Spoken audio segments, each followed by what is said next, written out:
I believed that money and wealth and success was magical.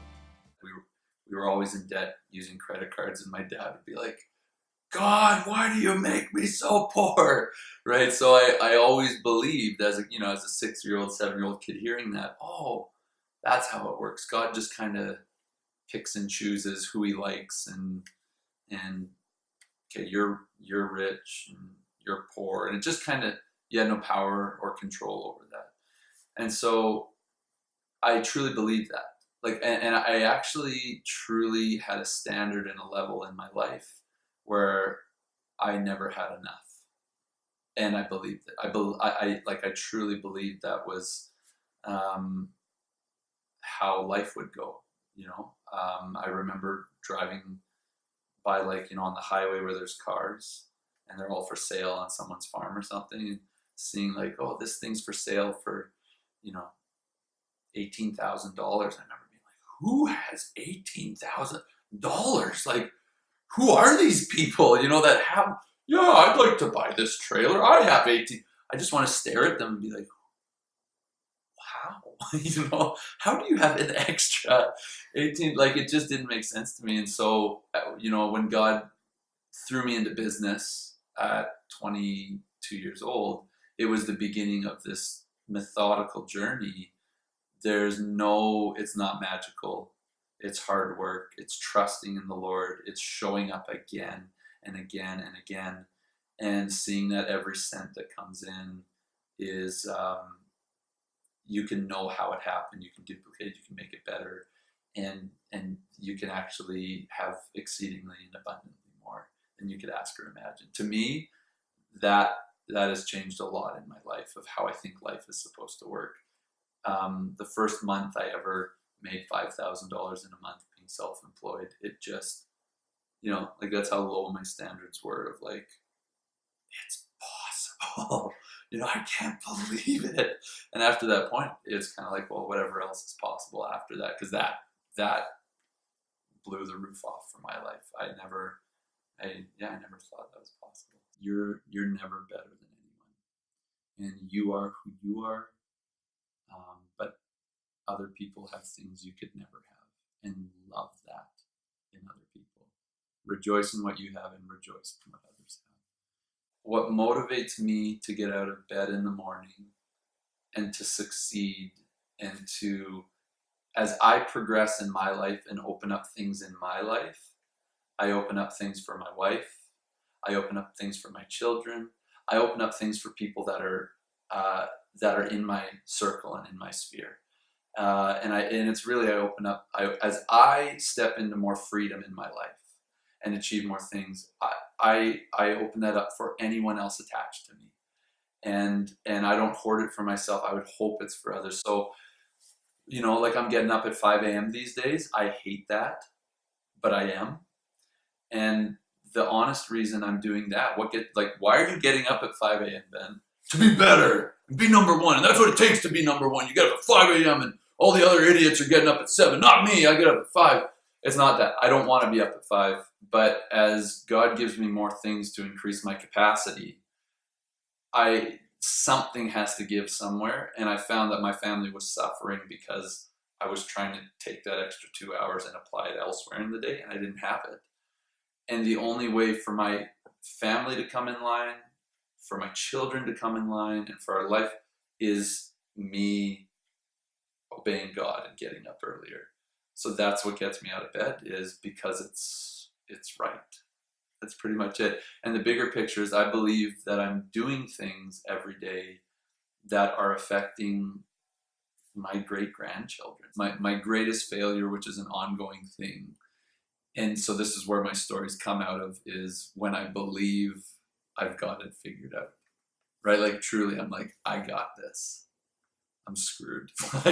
There is a failure story literally just waiting around the corner. So one that pops into my brain immediately is, I think I was about 16 skateboarding, and I was at my local skate park, and it was the summer, and it was just brimming with people, and I'm the best skateboarder there. I am Ben freaking Loates, and everybody's around, And this story is almost a metaphorical picture of every time I failed. So I am so sure I'm awesome.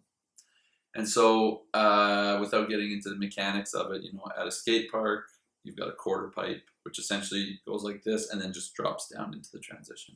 If you're going to do a roll in, like usually you drop in, you go down, but a roll in, you have to go really slow and then shift all your weight down. You have to go so slow.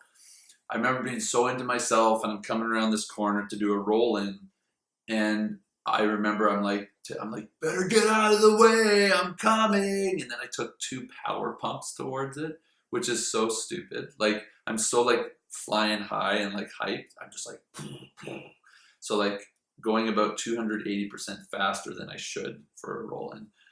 Yet once I got there, I still leaned all my weight forward as much as I could, and literally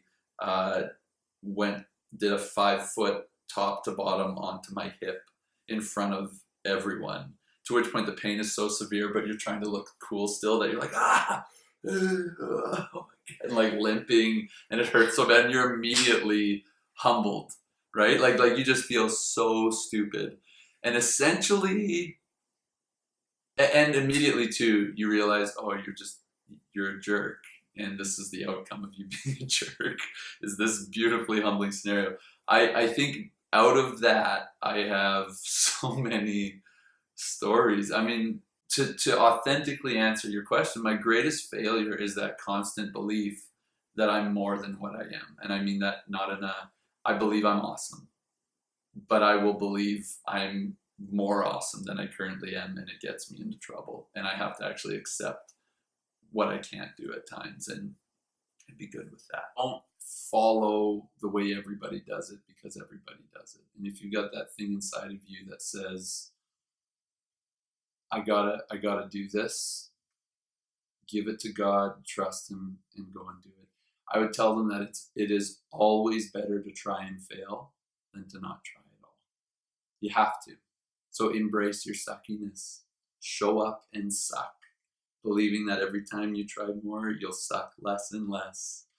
And the other thing I would tell them is, in your life, whatever you do, give it everything you've got. I'm thinking about like Tallulah and Petra and whatever, like actually your failures are just as important as your wins. So like either way, go in hard, failure or win, it's a win. So I have a teaching degree, and did it start to finish for 4 years, and essentially did that degree to honor my parents. I didn't want to go to post-secondary. I did not want to, but it seemed right. And I got the degree, and the moment I finished my degree, my skin absolutely crawled at the feeling of actually being a school teacher. Like it literally, I just finished. I did so well. I had almost every door open to me. And I remember going to pick my sister up from school in high school, which is where I would teach. And I remember walking in and just being like, oh, like it feels so wrong to everything in me as a 20-year-old at that point, or 21-year-old. So basically I had to decide officially not to to use that degree as a school teacher and not do that. Mm-hmm. And that was essentially the beginning of my other trajectory in life, because that was the thing that was supposed to give me safety. Okay, you got your degree, and everybody would be like, okay, now you got your degree, now get a job wherever you can. I don't care, 3 hours away, go get that job. And then you do everything you can to lock in your certificate. Once you have that, then maybe you'll get a placement. And then once you get you hold on to that forever, then retire, then die. Now, for some people, they love teaching, and they do. God bless you. For me, that's what I heard. And it just ruined me. Like it just felt like it wasn't for me. But, like Jenna's parents or grandma, so have you gotten a teaching job? And I feel so bad to lie.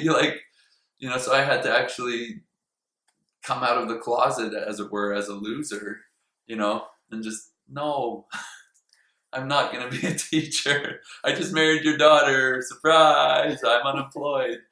And it was something I never felt to even lean on it as a fallback. People say, well, at least you got that as a fallback. And in my own heart, I'm like, no, I don't. It's not for me. I personally hated university.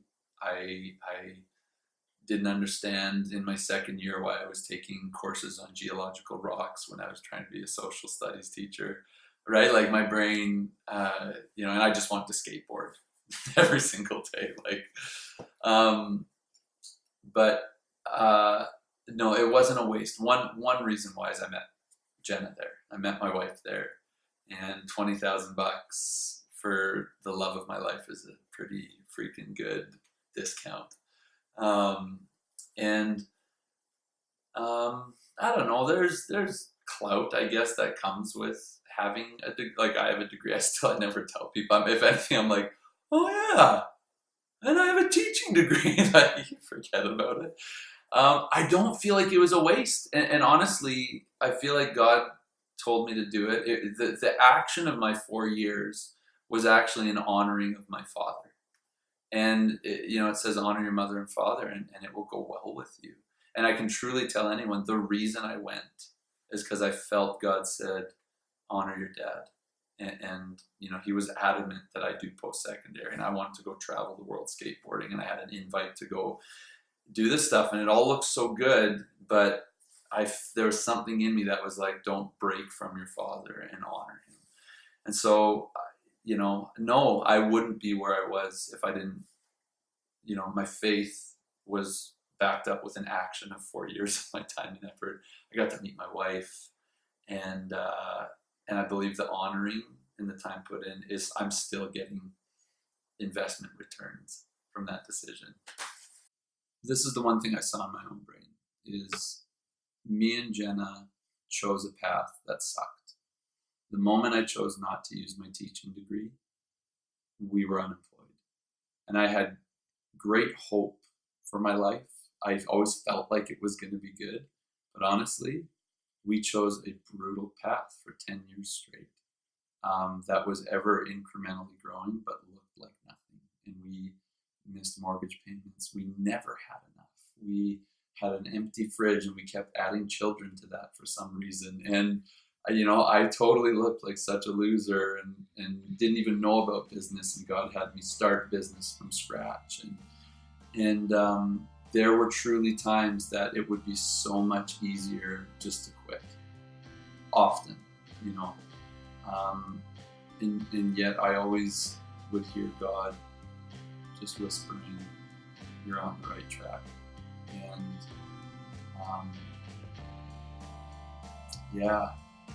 I would say,